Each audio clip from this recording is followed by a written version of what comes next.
қадір түнін қайдан білеміз? Оны тек таңын ғана білуге болады. Қалған айтылған белгілердің көпшілігінде дәлдік жоқ. Қадір түнінде жаңбыр жауады, немесе ай жарық болады, немесе сәл желкен болып тұрады, басқа болады деген сөздерде дәлел өте төмен.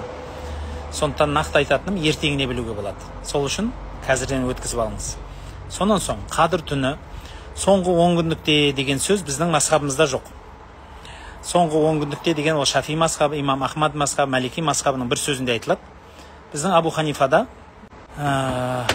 соның шәкірттері Мұхаммад Хасан Шайбани менен Абу Юсуф деген кісі Лайлатул Қадр туралы шейхтан, яғни Абу Ханифадан сұраған кезінде ол кісі сол 27-сі күні болады деген сөзді ғана қалдырады. Екі шәкірті Мұхаммад Хасан Шайбани мен Абу Юсуф айтады, ол бір түнде белгіленбеген, бәлки Рамазанның ішіндегі барлық түнде белгіленген деп айтылады. Осы әлдеқайда дұрысырақ сөз. Оған дәлел сахабалар қадір түнін күткен кезінде, бір кезінде 21-ші түні күткен екен, тапқан екен соны. Соны есіне түсіріп, келесі Рамазанда 21-ші түнде күтсе, дәл ондай уақиға болмайды.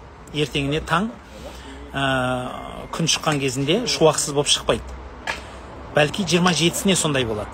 Соған қарағанда сахабалар Рамазан айының барлығын толығымен Лайлатул Қадырды күтіп өтетін.